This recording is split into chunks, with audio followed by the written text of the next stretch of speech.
But over the decades, that combination of the work ethic, ingenuity, and education culture of the Korean people, along with some American assistance, have made Korea one of the most advanced and prosperous countries in the world.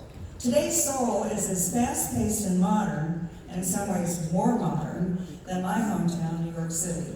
그러나 수십 년 후 미국의 원조를 비롯하여 한국 국민의 투철한 직업의식과 독창성, 높은 교육열 이러한 것들로 인해서 대한민국은 전 세계에서 가장 발전하고 번영을 누리는 나라들 중 하나가 됐습니다. 오늘의 서울은 제 고향 뉴욕만큼 혹은 그보다 더 현대화된 대도시가 되었습니다. When the U.S. first opened relations with China in the 1970s, we hoped China would follow a similar pattern. So we assisted their economic development by investing in Chinese industries, by giving China preferential treatment and trading tariffs, and sharing our technology and offering educational opportunities to Chinese students. We believed that as China modernized and became prosperous, it would move naturally to a more open economy and society, toward free market capitalism, to an increased individual freedoms and human rights. 미국이 1970년도에 중국과 교류를 시작했을 당시 이와 유사한 패턴을 희망했었습니다. 중국 기업들에게 투자를 하고 중국이 선호하는 무역 관세 조건을 제공하고 미국의 기술을 공유하며 중국 학생들에게 교육의 기회를 제공함으로 중국의 경제 개발을 지원하였습니다. 미국은 중국이 현대화에 성공하고 번영하고 있다고 들었으며 따라서 이에 걸맞게 중국 정부는 경제와 사회를 개방하고 자유시장 자본주의를 지향하며 개인의 자유와 인권을 향상할 것으로 기대했었습니다. By engaging with China in the same way as we have with Korea, and by welcoming China in the World Trade Organization, we thought it too would become an important stakeholder in the U.S.-created liberal world order. We thought China would become a robust trading partner of ours. We didn't think they would ever present a military challenge to the U.S. or to our Asian allies. Even if China were to officially remain communist in the 21st century, we believe that for all intents and purposes it would be a benign, pro-Western variety of communist. 한국과 나눴던 동일한 방식으로 중국을 대했고 중국을 세계무역기구의 회원으로 받아들이면서 우리는 미국이 주도하는 자유세계 진영에 중국이 중요한 일원이 될 것이라고 생각했었습니다. 중국이 미국의 든든한 무역 파트너가 될 것으로 생각했었습니다. 우리는 중국이 미국과 미국의 아시아 동맹국들에게 군사적 위협을 가하리라고는 생각하지도 못했습니다. 중국이 공식적인 공산국가로 남는다 하더라도 큰 위협이 되지 않는 친서방의 퓨전식 공산국가가 될 것으로 예상했었습니다. But we were wrong. As Vice President Pence noted, America had a hope that economic liberalization would bring China into a greater partnership with us and the world. And instead, China has chosen economic aggression, which in turn has emboldened its growing military. 그러나 아쉽게도 저의 예상은 빗나갔습니다. 펜스 부통령께서 이런 말씀을 한 적이 있습니다. 중국이 경제적 자유를 누리면서 미국과 전 세계의 훌륭한 파트너가 될 것으로 미국은 희망했었습니다. 그러나 오히려 중국은 경제 침략을 선택했고 군사력을 키웠습니다. China's sharp-elbowed trade policies have violated both the letter and the spirit of the World Trade Organization rules. They have forced international companies seeking to do business in China to turn over tens of billions of dollars of intellectual property as a precondition. China's government controls sovereign wealth funds invested in American companies in order to obtain our R&D and trade secrets. 이런 것들을 예상치 못했던 사람들조차도 중국의 과격한 무역 정책이 세계무역기구의 법칙과 윤리에 반한다는 것을 볼 수 있었습니다. 중국은 자국내에서 사업을 하기 원하는 외국 기업들에게 지적 재산용으로 수십억 달러가 넘는 돈을 요구하기도 했습니다. 중국은 미국의 기술 개발 기밀과 교육 기밀을 빼내기 위해 자국의 북부 펀드를 미국 기업들에 투자하기도 하였습니다. And when the Chinese couldn't legally acquire what they wanted, their military and government-owned enterprises hacked into our company's computer systems and stole their most valuable technologies. Once the Chinese got the technology they needed, they used it to strengthen their own state enterprises. And then by manipulating the currency and dumping exported goods at bargain prices, they were able to drive foreign competitors out of business. 합법적으로 원하는 바를 손에 얻지 못하자 중국은 국유와 국유 기업들을 사용해 미국 기업들의 컴퓨터 시스템을 해킹하여 고유 기술을 훔치기도 했습니다. 필요한 기술을 입수한 다음에는 그러한 기술들을 사용하여 정부 지원 기업들을 설립하기도 했습니다. 그 후 통화 정책과 수출품 덤핑을 통해 미국 경쟁 업체들을 파산시키는 일까지도 하였습니다. China has been translating its economic power and technological advances into commensurate military might throughout the world. They're building a world-class style military, including a blue water navy with global reach. 또한 중국은 경제력과 기술력을 기반으로 하여 군사력을 키우고 있습니다. 중국군은 세계 수준급의 군이 되었으며 전 세계 어디에서든 작전을 펼칠 수 있는 막강한 해군을 갖추게 되었습니다. And they have begun aggressively throwing their weight around East Asia, especially in the South and East China Seas. They've taken contested, uninhabitable islands and built them into ports. They reassured the world that they were doing this in order to support Chinese fishing fleets, and insisted that they had no intention of ever militarizing those islands.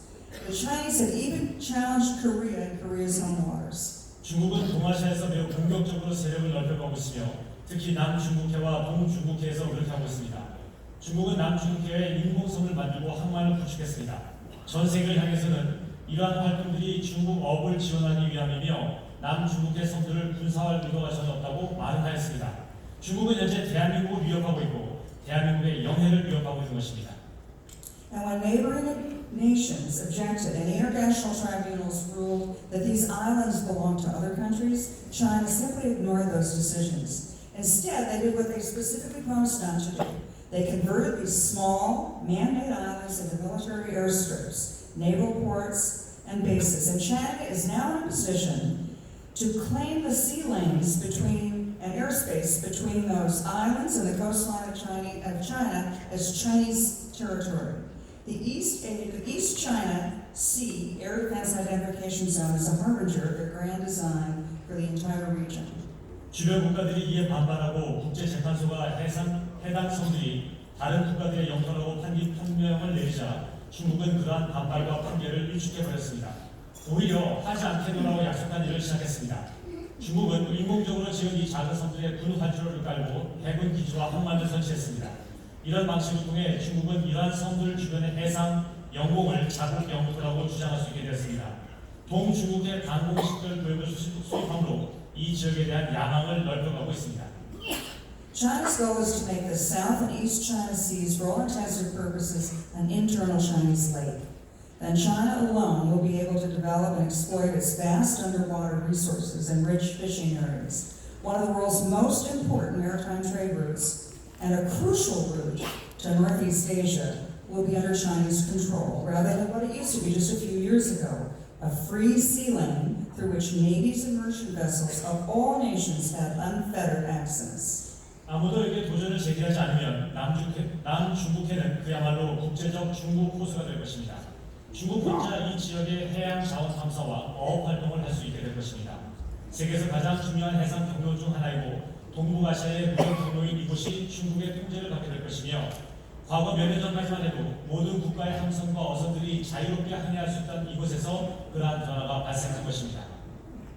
China is building a Eurasian empire not by conquering lands through invasion, but by dominating their economies with these new land and maritime trade routes that they alone will control. Ultimately, China wants to push the United States out of Asia and out of the Western Pacific, or at least dictate the terms by which we remain.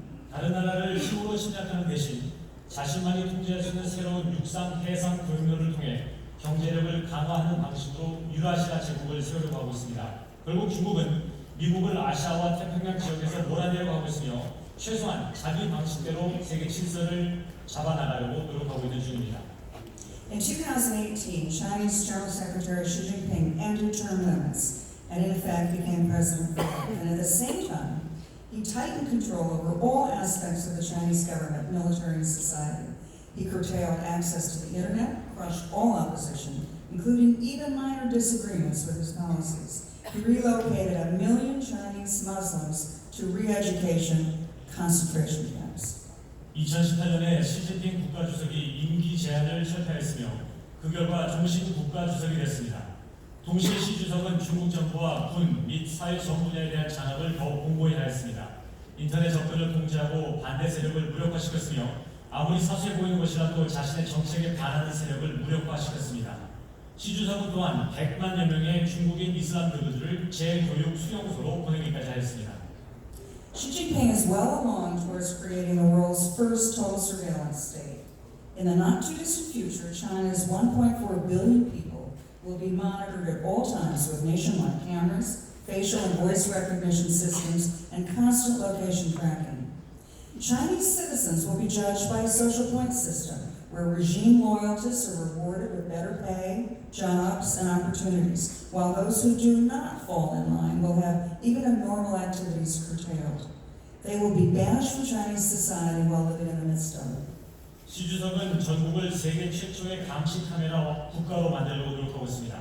멀지 않은 미래 13억 중국 인구는 전국에 설치된 감시 카메라와 얼굴 음성 인식 장치 그리고 위치 추적 장치에 의해 매 순간 감시를 당할 것입니다.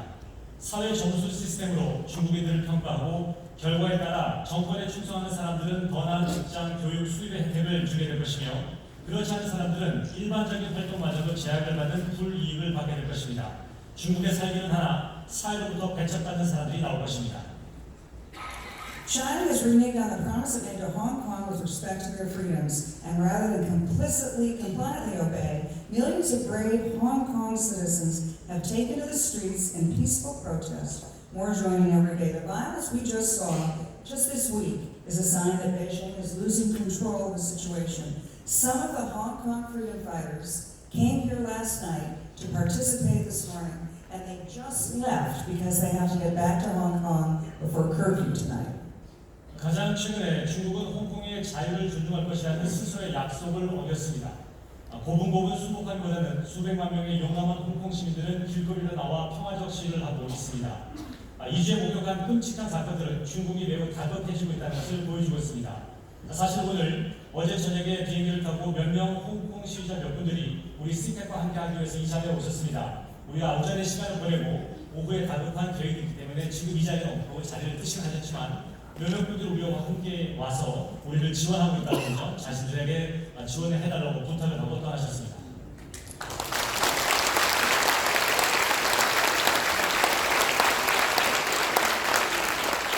This is how the Chinese leaders treat their own people who are not in lockstep with their dictates. They are unlikely to tolerate dissent from other countries, especially in their Asian neighbors. 중국 지도자들이 자국민들에게도 이러한 끔찍한 행동을 서슴없이 저지른다면 다른 국가들이 반대하거나 이견을 나타낼 때 그들은 귀를 기울이지조차도 하지 않을 것입니다.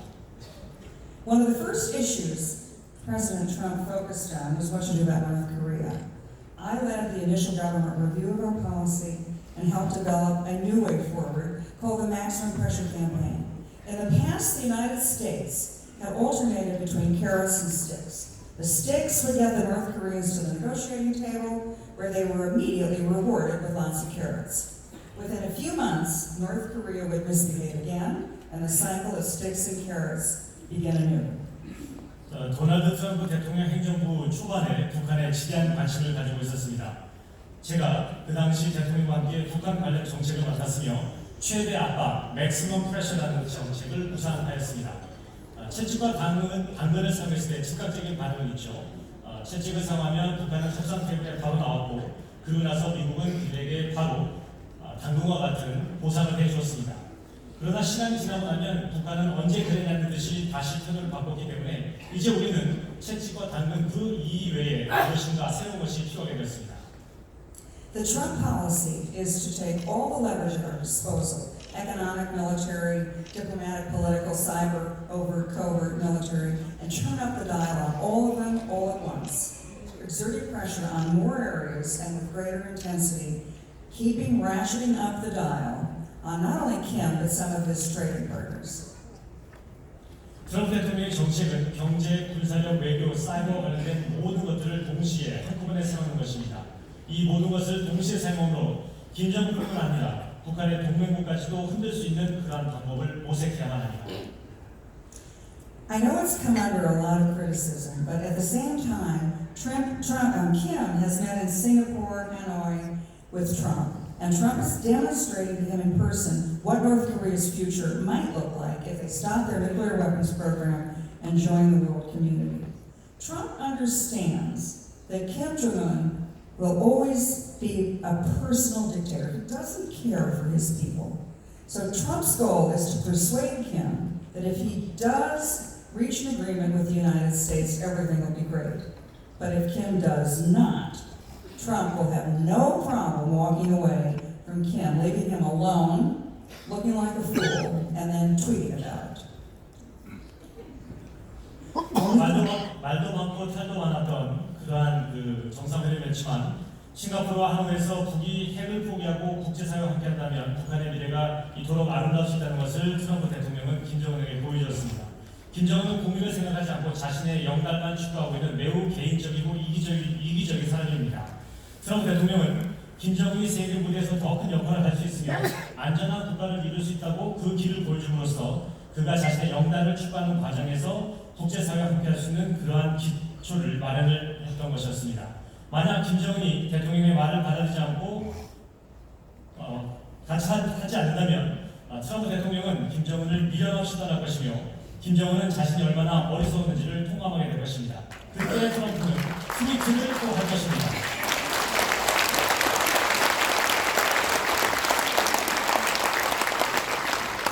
China's leaders now openly admit that they plan to replace the international system the United States created at the end of World War II with an international system more to their liking, to their advantage, and which they will control.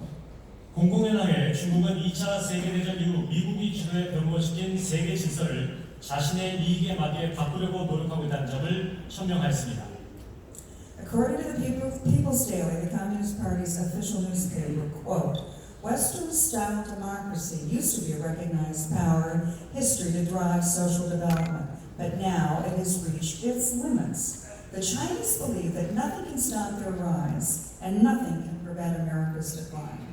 중국 관영신문인 인민일보는 서방 민주주의는 이전의 사회 개발에 필요한 힘으로 인식되어 왔지만 이제는 한계에 부딪혔다라고 보도했습니다. 중국인들은 자신의 그 부상하는 것을 그 누구도 막을 수 없으며 미국은 결국 뭘 내몰아치게 될 것이다라고 주장하고 있습니다.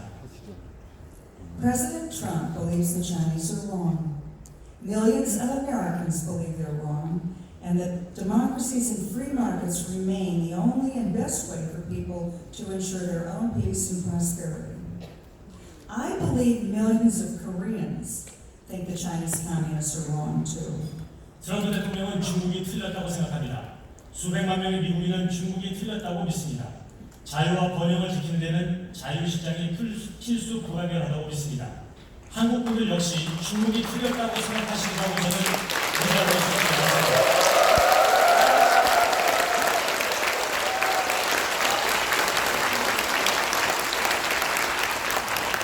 That's why we're here today. That's why our peace-loving friends from Ireland are here. Our peace-loving friends from Hong Kong were here. Our friends from Japan are here. We believe, and I believe, that together we can demonstrate to the communist powers of today, just as we did to the communist powers in all the decades past, that the future belongs not to the Chinese authoritarian state. The future belongs to those who would be free. 이것 때문에 제가 여기 있는 것이고 여러분이 여기 있는 것이고 홍콩과 아일랜드와 일본과 호주에 있는 우리의 동맹국가의 대표자들이 이 자리에 함께하고 있는 것입니다. 우리가 함께한다면 지금의 공산주의자들은 과거 공산주의자들이 사라진 것처럼 다시 한번 사라질 것이며